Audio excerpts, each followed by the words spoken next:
Talking to me, Shraddha? Yeah, are you going to begin or is Kashish starting? Yes, give me a second, Kashish. Yeah, Kashish, we are just making you co-host in a second. Yeah, you can now unmute yourself. Okay, hi, can you hear me? Yes. Okay, great. Okay, so do we begin? I think it's almost 4:30, Yes, right? let's please. Okay, so a very warm welcome to everyone to the fifth session of the final day of this amazing conference. We've been listening to a lot of interesting papers, and in this session, we have a total of 4 presentations. And the chair for this session is Dr. Brinda Bose. Brinda Bose teaches at the Center for English Studies, Jawaharlal Nehru University. She taught earlier at Delhi University and has been a fellow of the Nehru Memorial Museum and Library, New Delhi.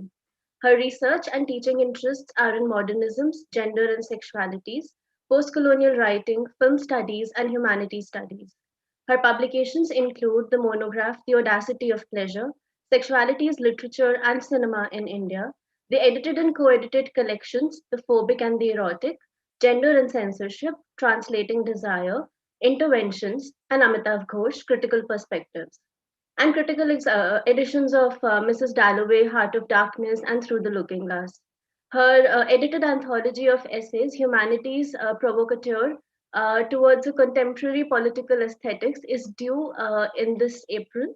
Her first chapbook, Calcutta Crow and Other Fragments, was published last year. I welcome you, Dr. Bose, and if you would like to take over, thank you so much for being here with us and sharing this session. Thank you, Kashish, and good afternoon, and welcome to this session, which I'm privileged to chair. I gather that the timing is really tight, so I'm going to jump right into the session.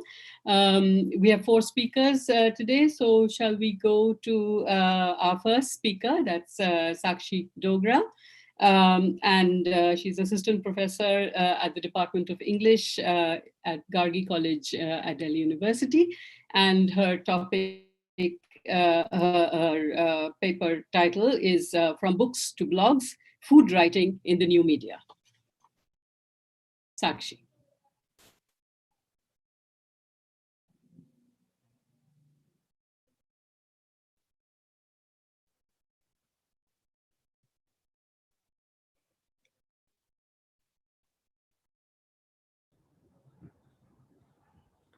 Can everyone see the screen that I'm presenting? Yes, Yes. we can. Yes. Okay, great. I'll just begin. Discussions on taste have undergone a long line of negotiations, and one of the dominant influences on this theoretical tradition has been Pierre Bourdieu. In his book titled Distinctions, a Social Critique of the Judgment of Taste, Bourdieu makes a case for taste as social distinction and thus social stratification. He argues that one's taste is often symbolic of one's place in class hierarchy, all the while attracting attention to the social situatedness of taste. Within this tradition, the sense-making practices surrounding gustatory taste too have been looked at in terms of how they perpetuate gender, class, caste, and race hierarchies. Food customs and rituals are a reflection of the society that they're a part of, and thus reproduce the beliefs and prejudices of the community. The long line of consideration and maneuverings around taste have also produced a variety of frameworks such as taste as necessity, taste as feeling, taste as luxury, etc. Ben Hammer, for instance, looks at taste as feeling, and in his essay on multiculturalism narrates how the experience of eating curry at an Indian restaurant in England is thick with affect and laced with intimations of violence. Through this paper, I want to look at the intertwinement of taste with choice, or taste as choice. Where taste is defined as a person's implicit set of preferences, especially aesthetic, choice is defined as an option, a decision, an opportunity to choose or select something, implying the precedence of agency or action potential. In our contemporary reality marked by global neoliberal discourse, this emphasis on agency and the consequent experience of making choices on an everyday basis have shaped our consciousness and subsequent world making in fundamental ways. Increasingly, people's ways of living, thinking, feeling, or lifestyles are not shaped as much by tradition, customs, community norms, and rituals, but instead by individual choice. In the wake of globalization, the sense-making of local food practices, especially in urban centers, have undergone a similar kind of transformation, wherein a community's personal choice of what to consume is a defining modality of taste. Choice between vegan, and or choice between vegan or vegetarian, Indian or Chinese, organic or processed, homemade or restaurant bought, baked or fried, healthy or unhealthy, outline the urban foodscape sensorium. This attunement to choice and the concurrent phasing out of the centrality of traditional social identity in one's food consumption practices is amply manifested in food blogs.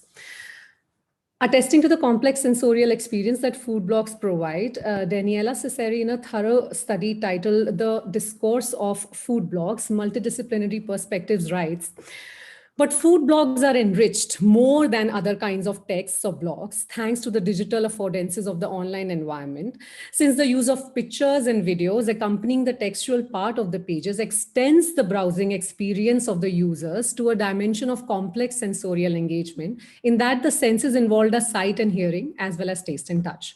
Since the vivid verbal descriptions and the actual visualization of the food recreate a full sensorial experience of the recipe, virtually anticipating the moment when the food will be recreated, that is touched and eaten, tasted by the users in real life. This leads us to a plethora of questions that intersect with the themes of the conference. What reality do the Indian food blogs articulate? What food culture practices find representation? How is the process of globalization recreated on the food blogs? How do sight, hearing, smell, taste, touch synthesize to produce an additional context for the recipe? What alteration does the multimodal space of the internet bring to the significant culture of knowledge, namely recipe sharing? How often does reading a food blog translate into actually cooking and executing the dish? What does this communicate about the phenomenology of globalization? These are some of the questions that I try to answer by undertaking an analysis of 3 popular blogs, namely Indian Simmer by Prerna Singh, My Food Story by Richa, and Divine Taste by Anushruti. Any analysis of the genre of food blogs begins by highlighting its fundamental features, such as the presentation or persona of the blogger, the description of the purpose of the blog, and the contextual and additional information in their recipes. I seek to look at food blogs as a genre which ushers a novel sense-making experience by accentuating the affective and sensorial realm of food, and thus at many a times capturing cultural life in the making.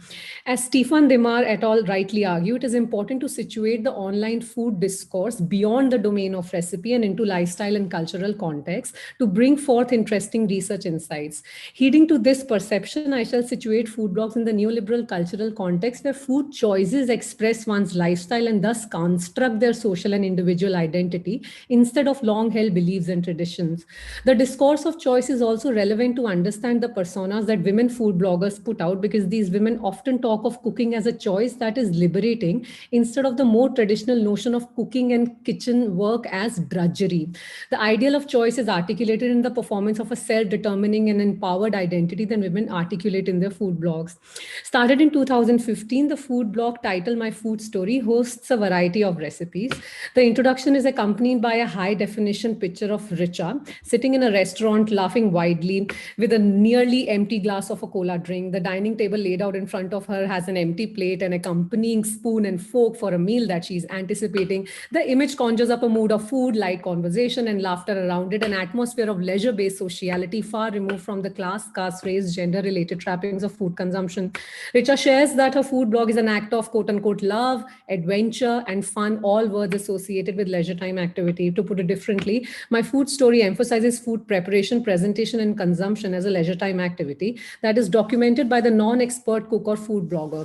The fact that Richa communicates that she willingly gave up her job to cook pitches food blogging as a choice of profession and career and not a compliance of traditional gender roles. Prerna Singh, who writes the blog Indian Simmer, can be seen blissfully smiling at her husband while he looks confidently at the camera in the About Me section of her blog. There is a bookcase in the background with a shining trophy that positions the couple as well-read, educated, ambitious. A standalone green money plant on the right lends an air of sophistication and symbolizes the possibility of new sources of income, such as this blog. The image evokes feelings of idealized domesticity and an aspirational global middle class. The third blog that I analyze is written by Anushruti. Her blog is titled Divine Taste, and the About Me page carries 3 images of the food blogger. And the very first photograph shows Anushruti with a wide smile, wearing earrings, eyeliner, and lipstick. The background is completely blurred, and the only context of the image is Anushruti's professional and self-assured demeanor. Overt and subtle comments on lifestyle are also a fundamental part of food blogs. This is most unambiguously manifested in the presuppositions that the blogger makes while sharing recipes on their blogs. For instance, My Food Story hosts recipes such as easy restaurant style butter chicken masala and restaurant style veg biryani, where the word easy in the title of the former dish expresses the idea that cooking is a fun, relaxed, hassle-free activity. The use of the word restaurant style presupposes that the readers have tasted this food at a restaurant and participated in a leisure-based lifestyle. The word easy also invites the readers to import the restaurant home by recreating the dish. Presuppositions on the food blogs are largely related to global lifestyle and not one's prowess in cooking. They are, so to say, presuppositions about taste choice and not skill.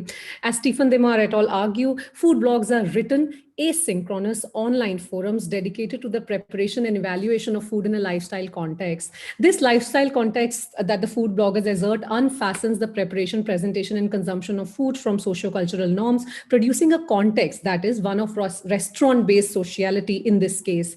The latter is associated with unparalleled choice of cuisine, demonstrated in the proliferation of food courts that are a characteristic feature of malls in metropolitan cities like Delhi, Mumbai, Bangalore, etc.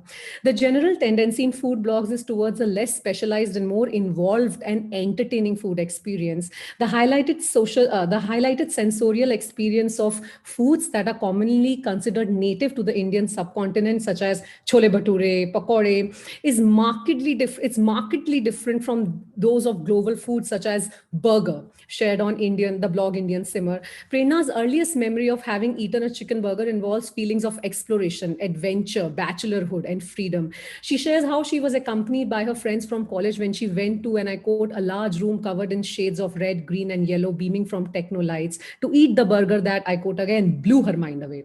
This is complemented with auditory signs such as the music of Nirvana and Pearl Jam, both associated with urban, introspective, angst-filled, youthful spirit.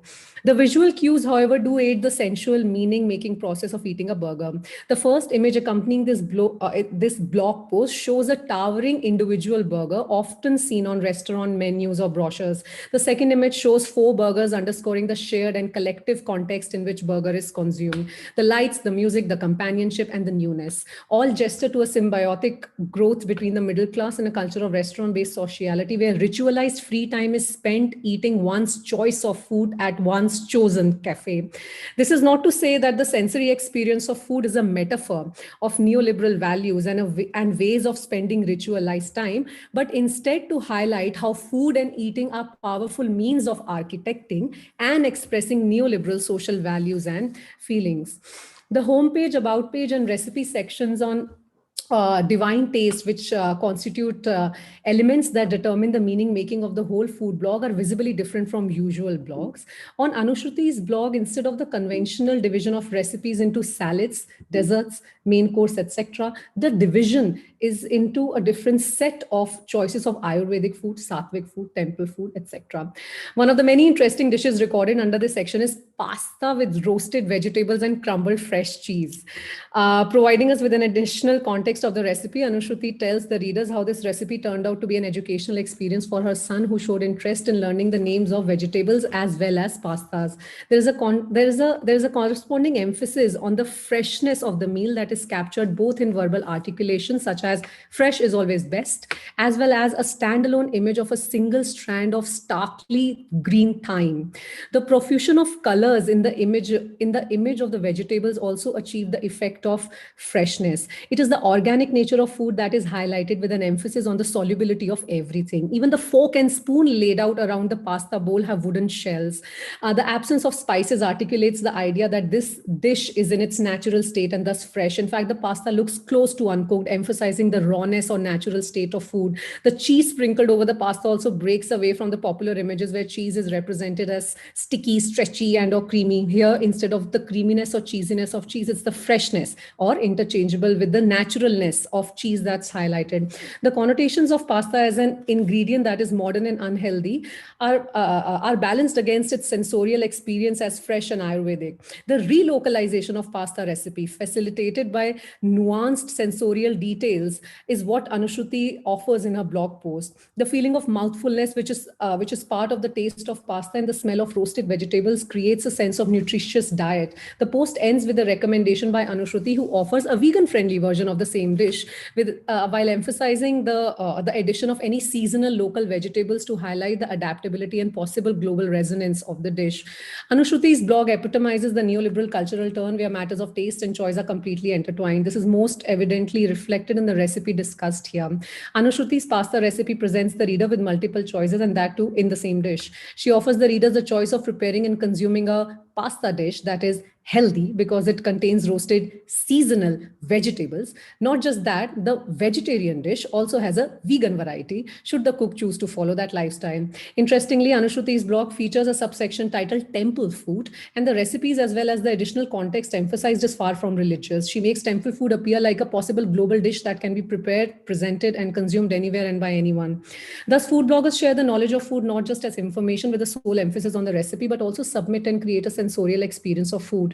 Food blog thus becomes a diary of food practices, which is made of both information and experience. The images of food shared by the bloggers are heavily edited and high in resolution, which can make readers salivate instantly. Often these images make the dishes seem like surreal restaurant preparations. Interestingly, none of the dishes have the blogger in the frame. This creates the sensorial experience of the anticipation of the dish. The standalone high definition dish without any chef or cook inside produces the sensation of the moment of the arrival of the dish. Perhaps it is because of this disembodied preparation of food that reading a food blog doesn't always translate into recreating the dish. As Stephen Demar et al. Rightly note, audience may actually be interested not so much in cooking, that is the recreation of the recipes presented in the blogs, but rather in the multimodal presentation of the hybrid food and lifestyle related content. In this context, reading food blogs might actually be an indication that food blogs may not primarily constitute an instructional, but rather an entertaining genre. Although it is correct to say that food blogs are an entertaining genre and browsing them doesn't quite translate into the recreation of the recipe, it's equally interesting to study the lifestyles that are communicated by the Indian food bloggers. The analysis of the constituent elements of the food blogs created by Richa, Prerna Singh and Anushruti underscores an interesting assemblage. Firstly, the About Me section of the three bloggers demonstrates the never-ending choices of self-food that women can choose from. So where Richa articulates a bubblier personality, Prerna Singh highlights the domestic bliss that is the cornerstone of her life. Lastly, Anushruti presents herself as a professional and entrepreneurial woman first. They all conceptualize cooking as fun and enjoyment. They look to monetize the food blogs instead of painting the everyday activity of cooking as drudgery undertaken in the domestic sphere. Secondly, all the three blogs share an unending selection of food choices. More often than not, these recipes have an additional context which associates the preparation, presentation, and consumption of food with leisure time, sociality, or health-related concerns instead of the more traditional social trappings that surround food and eating. The food blogs thus present us with an interesting assemblage of the neoliberal discourse where both the choice of food and the choice of personality are expressed. A web page is a visual special unit and has an action potential which makes for a novel navigation experience. To continue, all food blog posts carry link to other food recipes and subsequent sensorial experiences. The navigation experience thus recreated is the experience of having an everlasting choice of food. It would perhaps be incorrect to define this experience as an illusion, since the emphasis on agency, choice, inspiration, guidance, enterprise tells us volumes about the phenomenology of globalization. Perhaps one could argue that where on the one hand, the neoliberal discourse of choice and agency overruns the most innate core of self, constituting taste itself, a simultaneous waning of social traditions and customs that define norms and identity is also at play.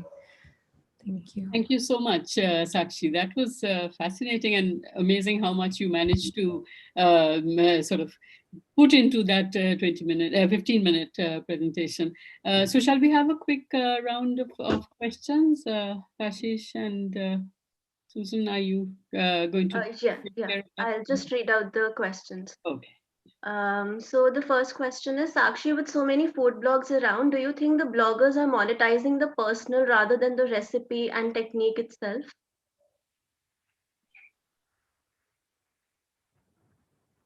Sakshi, can you hear me? Yeah.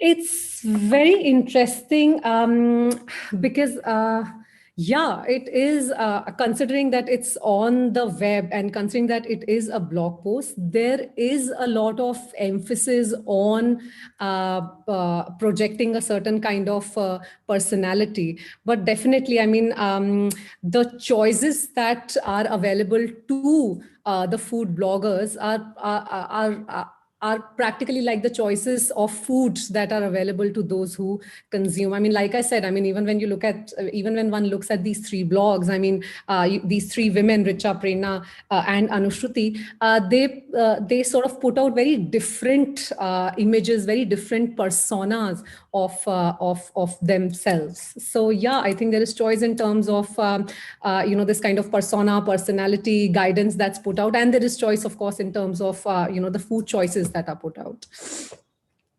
Okay, so the second question is from Shruti. They say, "Hi Sakshi, thanks for the great presentation. What do you think of the intersections between cosmopolitanism and culinary nostalgia that is evidently signaled by the evident invocations of the quality of organic, raw, and the rustic, as you mentioned, for instance, in the foregrounding of the wooden spoons and forks?" In fact, you see, I mean, that's the point I was trying to make, that such is this unparalleled, this plethora of cuisine that one finds on food blogs makes possible, the presentation of these ample choices that are local, choices that are global, choices that are rustic, choices that are temple food and Ayurvedic food, etc., etc. Although there is this, very interesting, book that I recently read. It's by Sumana Kasturi. It's the book's called Gender, Citizenship and Identity in the Indian Blogosphere, Writing the Everyday. And she sort of, also takes up this question of, food blogs and the question of the local and the global. So I do recommend, to whoever asked that question to grab that book. Okay. Sakshi, we have time for just one last question. Maybe you can answer the rest in the chat box. So Mohit asks, thanks for the talk, Sakshi. I would like to ask how much a food guidebook differs from these food blogs, which carry hyperlinks and interconnected sensorial experiences. Yeah, immensely. The central idea of the paper was, and I mean, that's how, in fact, I came to the idea of food blogs, because there is this very subtle yet very pronounced change that's taking place. So, for instance, if you look at traditional, let's say cookbooks, the emphasis is on the emphasis is on the instruction giving exercise. That is such an important part of recipe sharing. However, the moment you come to food blogs, there is this very obvious change. There is a movement from this instructional model to a more inspirational and guidance and kind of model where it's the job of the food blogger to encourage you to cook and not just instruct you to cook. So yeah. I mean, besides other things, I mean, like this kind of foregrounding of the lifestyles, foregrounding, of course, of taste as choice, etc. Okay, thank you, Sakshi. Dr. Bose, you can carry on with the next presentation.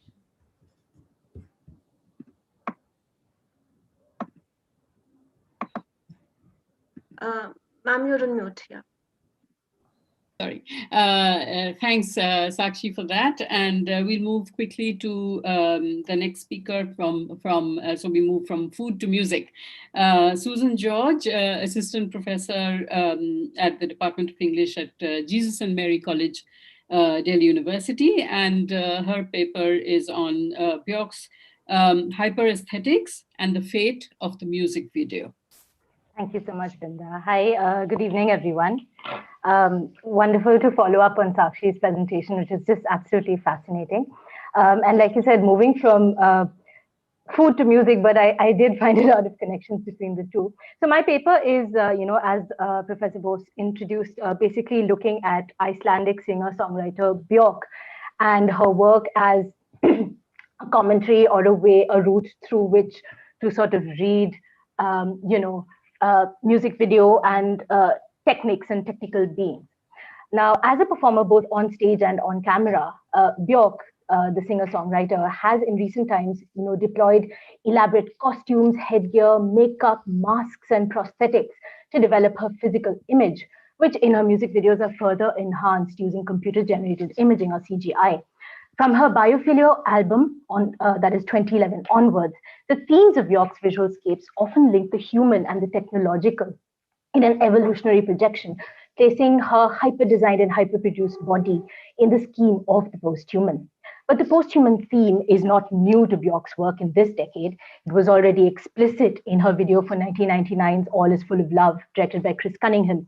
In this futuristic video clip, as you can see, there's a pair of computerized assembly units that put together an artificially intelligent Björk-like robot, two of them, that sort of belie their situation as tools by dripping mother's milk and supposedly making love. In this sense, so what I'm thinking about is that the video and Björk's work explores a possible telos of epiphylogenesis, a term that Bernard Stiegler coins in his Technic series, and I will be discussing Stiegler at length in my work.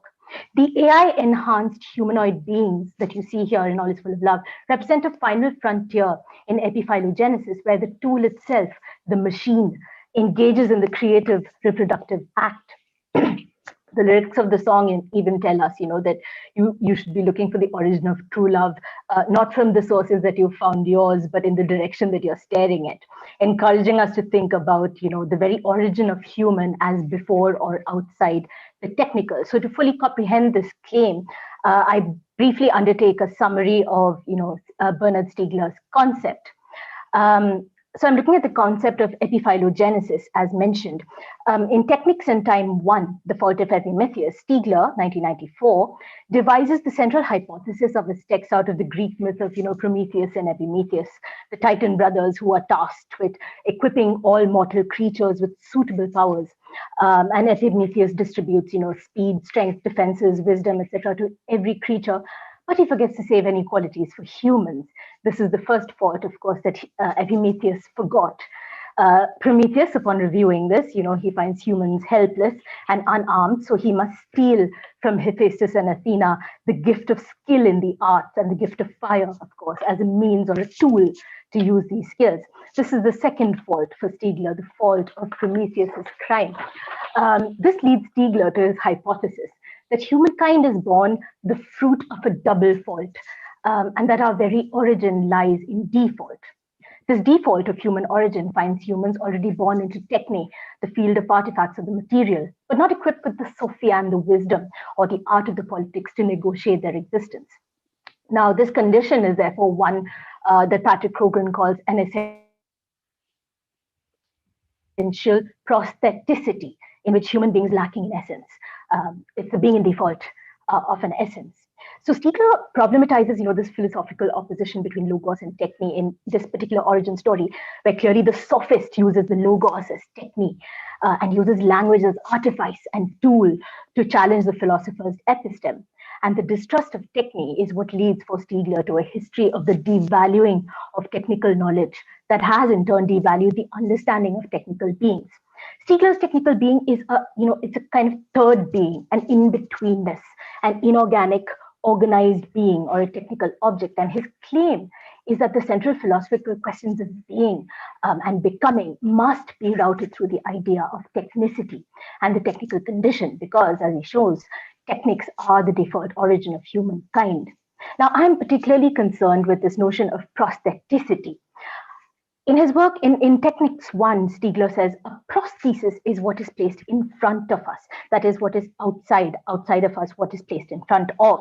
However, if what is outside constitutes the very being of what it lies outside of, then this being is outside itself, he says.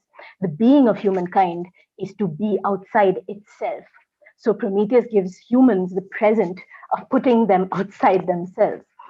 So Stiegler proposes that it is because humanity lies outside itself, because it realizes what it imagines, that it has, language and reason. Now, in my work on music, I associate the notion of prostheticity also with Slovenian philosopher Mladen Dolar. Dolar claims that the voice is a surplus of body as well. Dolar works a lot on the voice, the singing and speaking voice. And he claims that the voice is also a quintessence of spirit. And he says that when we speak, in creating a gap between self and utterance, the voice separates from self. In this separation into the gap, the void, the voice effects a kind of ventriloquism that Dolar, along with Zizek, call a spectral autonomy. He then names the voice precisely this. He says, Dola uses the same term. He says it's a prosthesis, a bodily extension, an artificial limb. However, it isn't inherently technical for Dolar in the way that, of course, the prosthesis is for Stiegler. The link between Dolar's voice and Stiegler's prosthesis is that both are, of course, exteriorized from the body into an artificiality. But Dolar doesn't view the body source of the voice as an aporetic origin. For Stiegler, it is the lack of technical ability in humans that necessitates the prosthesis. But for Dolar, the prosthesis creates an absence as it reaches out. It doesn't emerge from one, right? Now, for me, when I study music, the only really technical form of voice is the recorded, or of course, the acousmatic voice, the voice that has been discretized and reproduced as signal or code. Theodore Adorno, of course, had thought of the grooves of the needle on the phonographic record as writing, as grammatization of musical form. So if you're to discuss prostheticity in the context of music video, which is my interest, the first aspect of the technical prosthesis in a video work also can be considered the recorded voice. From there on, one may argue that the whole performative body projecting this voice and the visual frame in which it is placed or excluded from is part of the prosthesis. Now, in her latest album videos and her live performances, Utopia 2018 and the Cornucopia concert series, Björk invests in physical prosthesis with a set of masks that she commissioned from an artist named James Merry for herself and the 12 flautists that accompany her in performance. And in an interview, the artist Merry specified that he intended for these headpieces that you can see on screen to resemble natural extensions of the performer's own bodies. As though new bones had grown out of their heads and had transformed them into orchids, right? You can see some of these in the images here, right? Meaning, and he said, Björk had spoken with me many times about the idea to use the costumes and headpieces to give a more avatar sort of appearance to the players, meaning a fuller transformation of the character from human into something more sci-fi or digital. This fuller transformation of the avatar of Björk as a performer has been in constant evolution, almost as some critics put it, too fast for technology to keep pace with. Now, Björk's engagement with technology pushes the boundaries of both body image as well as the function of voice. We see much of Björk's musical work in recent years as engaging with the liminal point of the mouth and the throat, that border from which the border from which voice projects, which is itself an orifice, a void. The most obvious evidence of this would be the Jesse Kanda directed music video for Mouth Mantra, right? This is from the Vulnicura album, 2015. Mouth Mantra is a 360-degree virtual reality tour of Björk's mouth, shot with 12 cameras from within a 4-foot replica. You can see this on my slide of the singer's mouth. The voice that emerges from this mouth is one that for Björk is as enhanced and transformed as the body that it proceeds from, because Björk has always been known to use electronic programming to digitally enhance voice. In fact, in an interview with The Guardian, she once said that her music involves mostly editing. She said it's 80% editing, me sitting in front of my laptop editing weeks and weeks on each song. So to reckon that, it gives us a real sense of how processed and programmed Björk's recorded voice is. And in listening to her music, we realize in the confusion of electronic and instrumental and vocal sounds that the boundaries between vocal and electronic instrumentation are not as defined in her work. So between the elaborate prosthesis of the headgear, the costume, the CGI enhanced bodily proportions, and this programmed recorded voice, we see that Björk doesn't attempt to rehabilitate the human form from the technological, but to imply that the human is the technological, that they're linked in an evolution of being. Now, for me, in 2007 or 8, I see the turning point of this investment in Björk when she returns to Iceland to work for 3 years on her next release, the 2011 album Biophilia. It was a digital multi-platform release, which included new technology in her live performances, as well as the soundtrack to a nature documentary and a revamped website, But her first response to this changing landscape of consumption was to rethink the traditional album format itself by introducing companion iPad applications for each of her songs. So basically, they put together a very clever iPad game for each of the 10 songs. You can see this here in the box set. Each one of these would reflect some aspect of music theory, as well as, a kind of lesson drawn from nature, which is what the concept of the Biophilia album was. For example, in the song Hollow, users would be able to build a basic drum machine from DNA bases, or for the song Virus, you could fight off an army of mutating rhythms as you would a virus. Or, in the song, for the song Mutual Chord on the app, you could arrange geological layers to form chords and basically also mess with the music yourself. This experimentation aimed to engage the viewer not only with the video clips associated with biophilia, but to also immerse her in the complex co-mapping of emotional, geographical, and economic terrain that Björk attends to the songs on this album, right? So, the point is that the viewer could actually recombine the songs into tens of thousands of different versions, right, by messing around with them on the app. And I think that this involvement of the viewing or the gaming subject also possibly distracts from that preoccupation with the object fetish body that you have in music video. The performing artist as an object of music video is not really permitted typically a subjective engagement with the production of the video work itself, in the sense of directly holding the camera or narcissistically turning it up on oneself as you would a selfie. But I claim that Björk, by incorporating industrial production, ranging from the thermoplastic material of her masks in Utopia to this electronic manipulation of voice, she really embraces and co-opts the fetishized commodity within the larger ambit of the post-human. Now, coming back to Stiegler's work, I think the most valuable discussion of Stiegler's work, for my present purpose, is his theorization of the industrialization and the exteriorization of memory, which for a lack of time, I'm going to really compress. This is where he talks about cultural mnemotechnologies or memory technologies.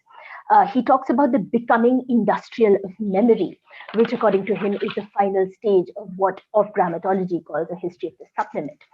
With the eventization that takes place in the industrialization of memory for Stiegler, there's not only a selection and a delineation of what is event, but also a predetermination of what will be event, right? In the sense that we all understand as consumers of new media that the media produces time. And in his discussion of this kind of new media, Stiegler also introduces how media emphasis on real time and direct transmission radically alter the fabric of how we perceive events in the past. By eroding territory as a ground of significant eventfulness, broadcasting technology paves the way for a massive temporal coup, which is the possibility for simultaneous viewing of a single controlled temporal object across space. These become these mega temporal objects that Stiegler discusses, works that are familiar to us as the basic building blocks of media programming in the contemporary age. Now, Stiegler is, of course, concerned with the way the program industry results in a limiting of spectatorial consciousness through hyper-attentive synchronization, up to a point where he sees, this effect of the loss of individuation. But I look, to YouTube, especially, and internet video streaming in general, as an illustration both of Stiegler's, concept of a mnemotechnical archive, because it, Stiegler himself says that YouTube illustrates how memory comes to be industrialized through the creation of a heritage, of the accumulated experiences, right, of previous generations. It is also, YouTube creates an act of inheritance, and it panders to our desire for stories. But a problem, for Stiegler's analysis is that in his model of time, it hinges upon that Husserlian, temporal flow of the object. He imagines that our consciousness must be plugged in to the flow. It coincides with the flow of the temporal object.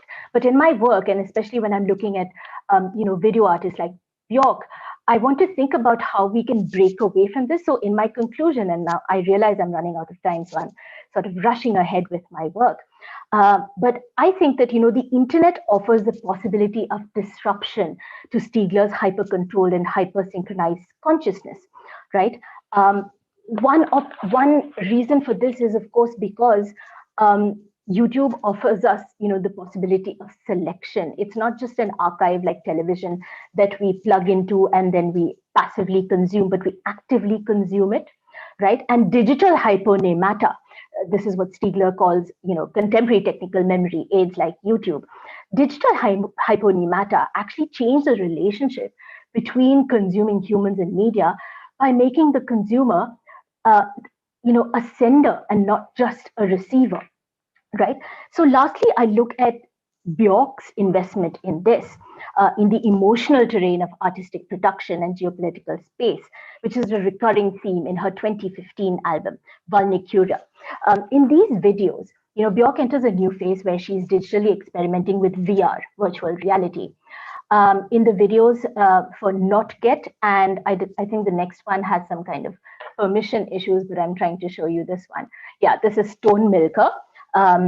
These both come out in 2015 with the Valnycura album. These are virtual reality videos, which while you're watching with a VR headset, you are actually physically, as a viewer, of course, changing the function and the experience of the video itself. You get to choose, you get to select. So I'm looking at the active consumption of these digital hyponemata as enabled, by artists like Björk. Björk said that, technology is enabling women to work outside the already formed hierarchical systems. She said the laptop in 1999 gave her a personal studio. The touchscreen in 2006 helped her map her own idiosyncratic musicology outside the classical canon.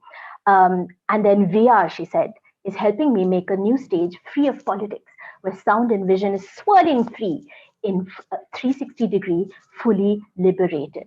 Right? This video that you see in front of you, Stone Milker, initially was developed to be viewed as a magic window on an iPhone or an iPad. But one other element of, the 2015 album is that it was also made, as these videos were actually made initially as installations for her March 2015 retrospective at the MoMA in New York. So there again, you have a sort of disconnect from the hyper-controlled program industry, where you can participate in this by viewing it, as an installation in a museum. And in that sense, she's delinking herself, I think, from that kind of, commercial interest. So with the actualization, I conclude, of such promises, it could take us into a participatory posthumanism that's exciting to think of. It's important to recapitulate here that advancements in video technology equip artists with the tools and enable them with the avenues of exploring the human relationships with the tool through a mode of entertainment. Intelligent artists like Björk, alive to this changing landscape of time's fluidity and of human relationship with the technology that mediates this time for us, now have a personal and individual control at their fingertips to devise music video works that address and illuminate the transductive movement of human and tool. My extended engagement with the form has brought me to realize that studying music video as practiced by such informed artists allows us to think through the form about the field of media at large. And even if we acknowledge that the music video is a commodified work, we can nonetheless allow the form to speak to us about the human condition in industrial society. Thank you. Thank you, Susan. Thank you, because we're running out of time. We can't take questions right now, so maybe you can respond to them in the chat box. Yeah, thanks, Susan. That was all right. Sure, we'll do that. Thank you. Yeah, really lush presentation, and it'll have us rushing to look up the videos, the music videos. I think. Thanks so much. Yeah, we'll move quickly to the next speaker because we are running behind time. So our third speaker, Stephen S. George, who is a PhD scholar at the Department of English at Jamia Millia. And his paper, Singing Rivers, Spatial Discourses and Hyperculture. Stephen, please. There's an old man called the Mississippi. That's the old man I don't like to be. What does he care if the world's got troubles? What does he care if the land ain't free? The song Old Man River, written by Oscar Hammerstein, sung by Paul Robeson, expresses the toiling labor and tribulations of the working classes, emphasizing on the African American community in America during the late 1920s. The song was adapted by Bhupen Hazarika, and the metaphor traveled to rivers Brahmaputra and Ganga. The song is titled Bhishti no Dopare in Assamese and Ganga Behti Ho Kyun in Hindi. These songs address the river as an old man, as a connector between humanity across ages. River here is symbolic of thousands of years of human existence, and the song questions the river about the hardships faced by the people. Apart from the lyrical and symbolical connection, Paul Robeson and Bhupen Hazarika share similar political commitments. Robeson was a strong advocate of communism and he was a civil rights activist, and Hazarika was part of Indian People's Theatre Association in his initial years. The song materializes a new terrain of consciousness developed through people's movement and political discourse. The local articulation of Hazarika's adaptation reflect global experiences of the network assemblages of the time and terrains of consciousness. There is a peculiar sense of cultural praxis in the songs that enable a hybridization between the Mississippi and Ganga. Songs of resistance and reverse allow for a critical reflection on the making and remaking of these through assemblages and coming together. The varied sensoriums of nature songs, human body, and political movements allow for multiplicity of expression and relationalities to emerge that encourage us to think in the Spivakian discourse of planetary imaginary. Both the songs share similar sounds, lyrical pattern, smell, and sight of the labor of the working class and spatiality of rivers. Despite a vast geographical distance between both the regions, there is an effective accumulation of images that develop the idea of building and splintering actuality. The Hazarika-Robeson connection resembles a multilogical phenomenology of globalization that enables an analysis of those experiences that human beings are undergoing as a result of the new socio-economic, cultural, and political processes of quote-unquote globalization and political resistance. The paper foregrounds the idea of local cultures and global discourses and transnational linkages through the song and its adaptation. The song and its adaptation become a discourse to explore shared histories, resistance, political consciousness, and connections across the oceans. Uh, the first section engages with the question of river, examination of sensory cultures and their medial articulation. The second section makes an investigation into the language of the songs and its orderings and a development of a sense of varied sensory environments, of narratives, of lyrics, of metaphors, bringing us back to the thought and sensation through the literary, the cultural, and experientially that eventually dwell on what it means to be human and what it means to overcome the centrality of the thought. Singing rivers. The address to a river in the song sung by Paul Robeson is an address to the foundation of civilization. River acts as a spatial resource for every civilization. Most civilizations are found to have originated across the river belts. A river in Old Man River is the founding principle of life, both as an idea and as a fact. Long before land became the primary source of transport and viability, seas, rivers, water were the primordial mode of transport because there weren't any road/land routes. Similarly, sea and water gods and goddesses have a viable presence over the later emerging codified terrestrial gods. My emphasis on water/sea is an inquiry to Oscar Hammerstein's address to the river in the Old Man River. The address metaphorically resembles an address to old civilization that have kept taking forward the humankind and has not attempted to radically break away with the inhuman chains.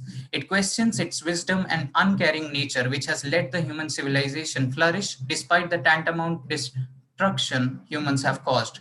The question that oscillates from Robson's bass baritone voice ruptures the old Mississippi River. The question comes as a relentless effort to break the chain of thousands of years of injustice through the paradigm of today's old man, the barren, meek, working class. Robson brings to the forefront the question of African American community, one of the most unjustly treated communities in the United States. As most of the people from African American community form the working classes of the U.S.A., the question foregrounds the Marxist question of injustice of the working class. It is an interesting political choice to address the river and not the idea of God, democracy, or nation state. The paradigm of river opens up what I earlier called in the Spivakian discourse, the planetary imaginary, because river here is a connector of various civilization and worlds, and river becomes that key from which the paradox emerge both of life and injustice. Adapting the sea. Bhupen Hazarika's long-standing friendship with Robson was one of the reasons why he brought the Mississippi song to Brahmaputra. The song, popularized as Ganga Behti Ho Kyun, was initially addressed as Budhau Loi Brahmaputra. Ganga stands as a symbol of Mother Nature, while Brahmaputra has a more patriarchal resonance, which is why the Brahmaputra here becomes the old man. Hazarika's translation and adaptation emerged during his years in IPTA, due to which the song underscores a Marxist overtone. It addresses the question of people, the injustice against the people, and exploitation of civilization. The Paul Robson's version with Mississippi was part of a play, later film, called A Showboat. In the form of a narrative of an old man and the structural violence he is attuned to, you and me, we sweat and strain, body all aching and racked with pain. Tote that barge and lift that bale. He gets a little drunk and you land in jail. It comes in the form of a story, while Hazarika's adaptation has a more discreet and tune and tone of the working class chorus. Vistar hai apar, praja dono par, kare hahakar, nishabd sada, o Ganga tum behti ho kyun. Typical of Indian People's Theatre Association song, the Hazarika version resonates the same. It addresses the question of people in the form of a praja, which is the masses, which is an interesting adaptation of the song. Robson's song has a recurring chorus in few parts, which directly resonates the Greek drama, and Robson over there is like the chorus leader, while Hazarika's adaptation follows the rhythm of the chorus, but does not keep any protagonist in the forefront. Most of the groups singing Ganga Behti Ho Kyun and Bistino Do Pare usually sing in the form of chorus, while Robson's version will require a bass baritone timbre texture voiced chorus leader. One needs to listen as well as experience Robson and Hazarika's song. The experience comes in the form of the sweat of the working class, the smell of their surroundings, the sound of nature and working spaces, and the visuals of a circular life of tremors and troubles. These somatic experiences present in the song and its adaptation present an organic world of people and nature, ultimately showing a more connected world, both organically and historically.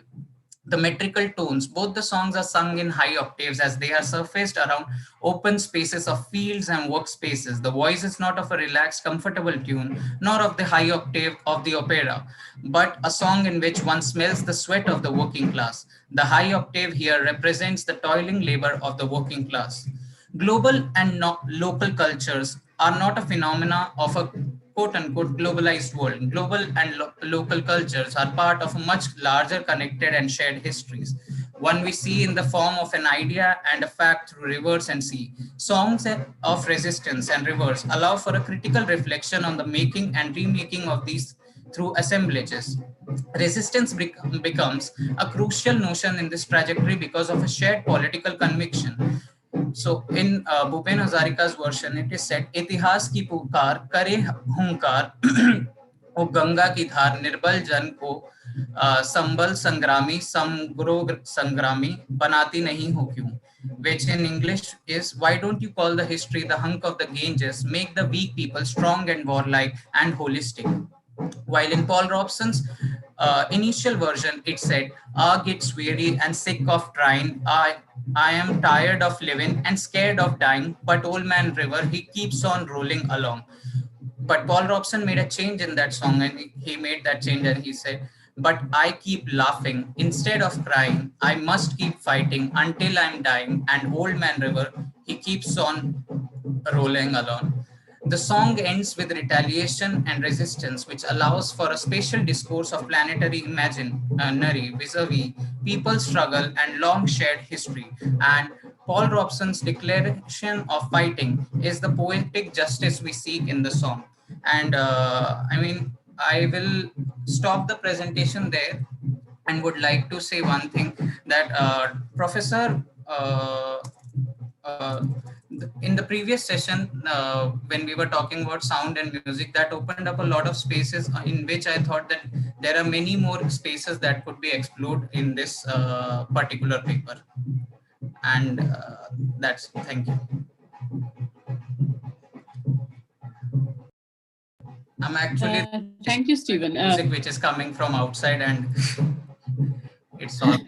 We were hoping that you'd play the songs, though. Yeah, I have it actually. I kept it. I think I'll do that.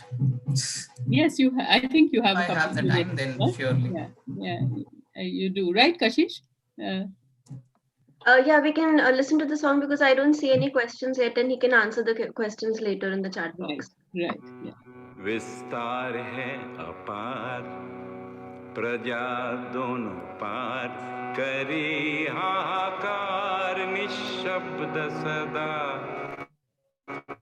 ओ गंगा तुम ओ गंगा बहती हो क्यों विस्तार है अपार प्रजा दोनों पार करी हाहाकार निशब्द सदा ओ गंगा तुम गंगा बहती हो क्यों नैतिकता नष्ट हुई हो क्यों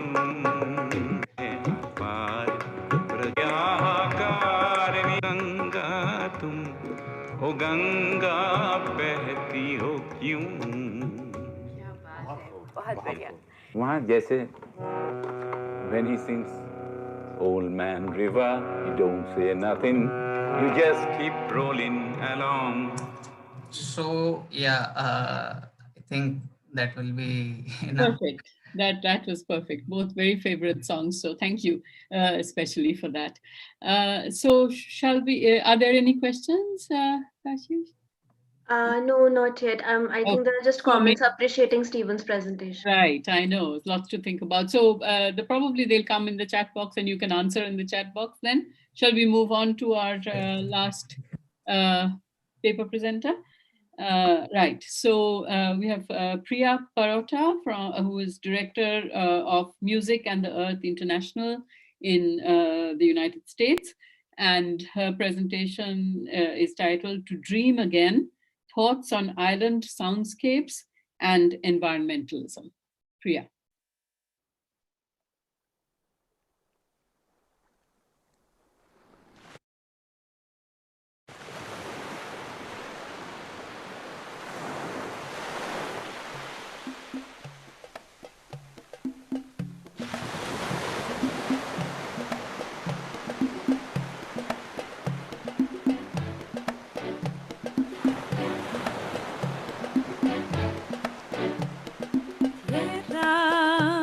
Aquí nació mi canto y mi bandera, sonrisas que se cuelan por la puerta del balcón, en este viaje que me trae de vuelta.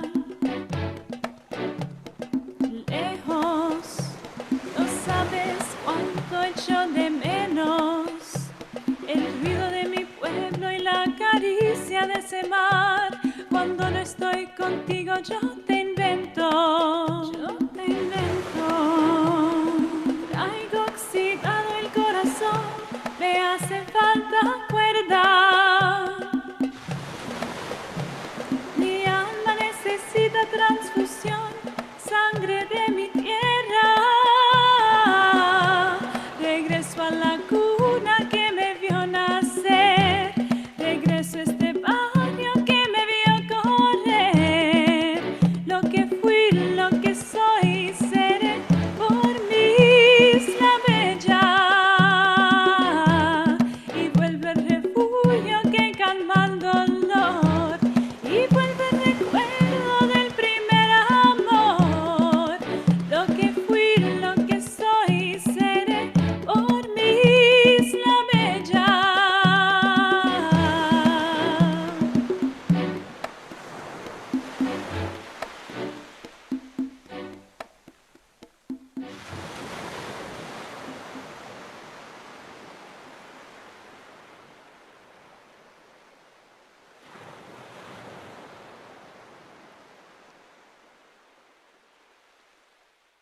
Hello and greetings.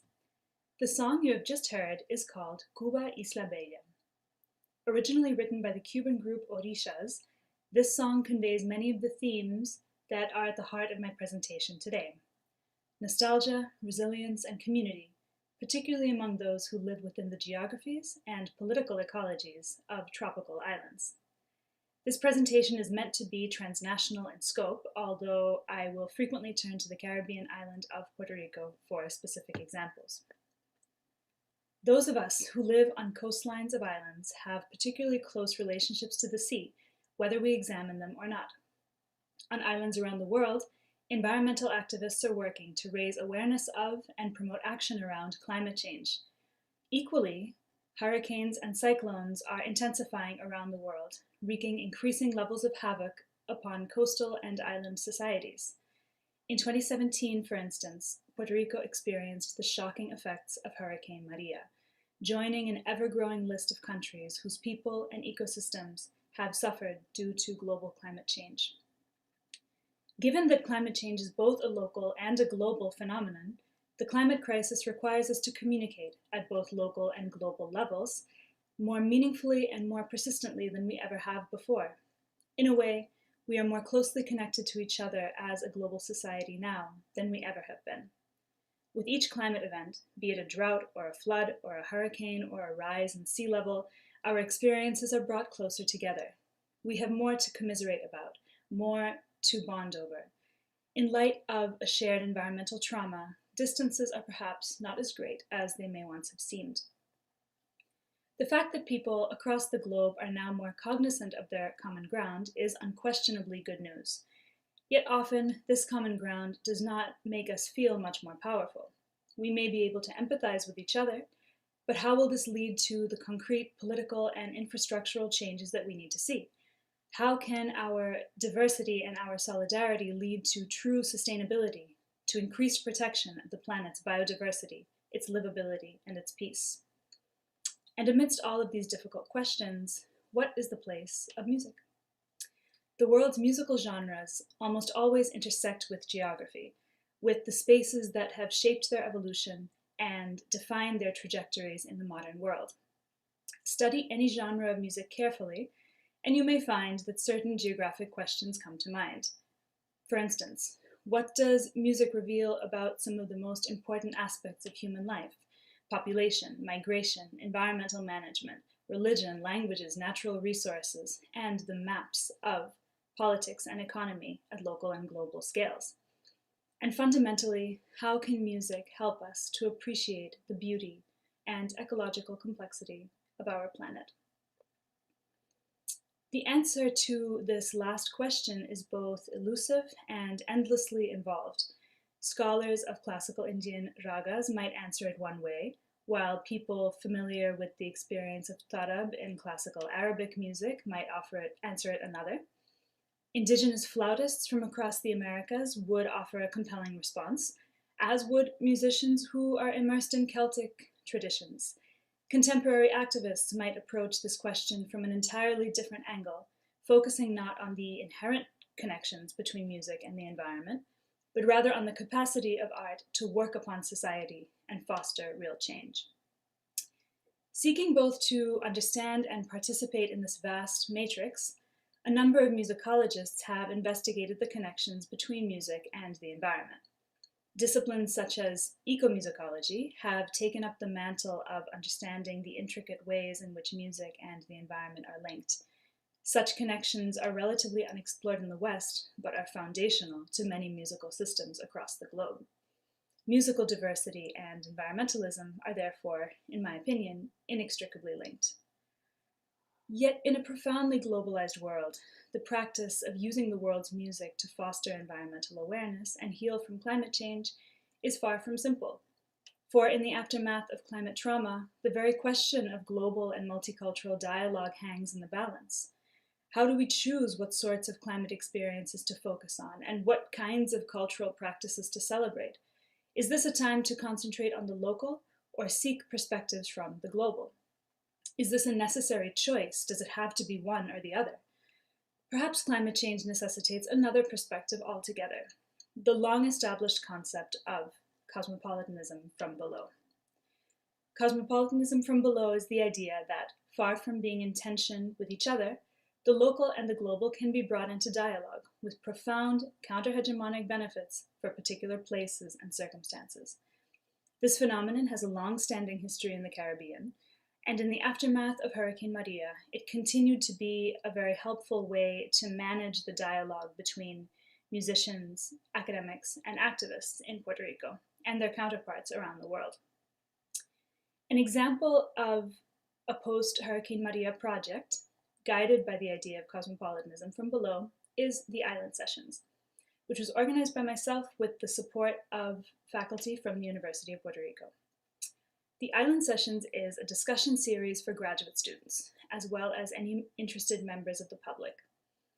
It has been defined by its participants in a variety of ways, as an educational program, a consciousness-raising initiative, an artistic collective, a forum for political critique, and even a space for therapy and shared experience. The program has provided an opportunity for students to distance themselves from the colonial geopolitics that define much of Puerto Rico's environmental policy, and instead develop an understanding of the environmental dynamics shared by many of the world's islands. The intention, in other words, has been to create a forum in which the island and island solidarity formed the basis of the discussion. In our first series of conversations, we considered a different theme or trope each week, supported by a series of recordings. In the course of each conversation, we came to learn something different about the possible roles that music could play in integrating decolonial critiques into environmental discussions. We read a range of material, from reports by the United Nations Framework Convention on Climate Change, to scholarship on indigeneity in Hawaii, to the marketing materials of multinational companies like Fiji Water. The music we listened to ranged from Caribbean reggae to Pacific reggae to contemporary South Pacific fusion music, to the calls of dolphins and whales, to the soundtracks of a variety of island-focused films. In this process, students came to a clearer understanding of how the environmental pressures that they face locally have parallels and often direct connections to similar pressures that affect islands globally. I look forward to seeing where such consciousness raising may take us in the future, and also how through ever-widening intellectual and artistic exchange, environmental solidarity across borders can strengthen with each passing day. I would like to conclude by sharing an original song titled Medianoche, which means midnight, which celebrates the beauty and mystery of coastal and marine environments. It uses musical elements from both East and West to suggest the ways in which people across the globe have, for millennia, used culture as a conduit for wise relations with the environment. Thank you very much.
Thanks. That was a really lush session, a feast, both for well, the eyes and the ears, and taste, if we can imagine the taste of it all.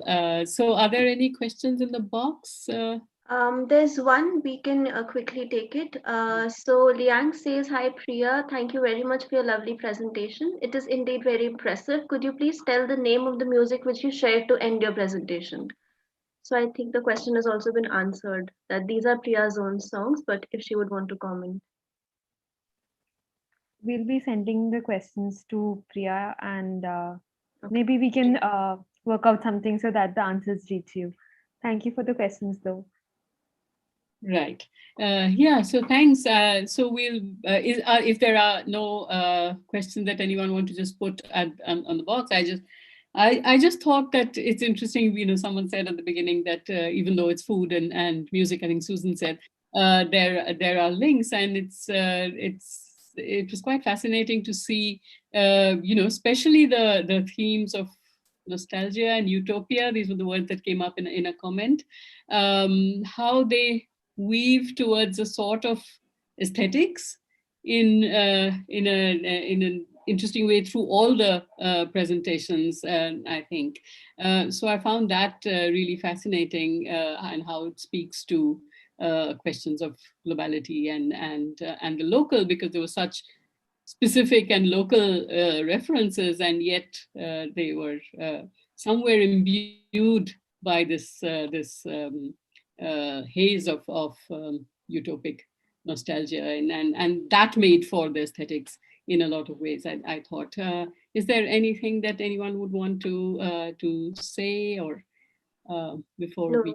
Yeah, I think Priya's the link to Priya's website has been posted on the chat box, so anyone who's interested can check it out and her work. Yeah. So thank you so much, Dr. Bose, for chairing this session, and especially when we had such limited time, and with time constraints, it's almost very difficult to chair a presentations such as these, which were so rich in terms of content. It Yeah. was really a feast at the end of the day. Thanks very much. Thank you. Thank you all the presenters. Thank you, Sakshi, Susan, Stephen, and Priya. And thank you all for joining us. We'll be resuming at 6 o'clock in another 10 to 15 minutes for the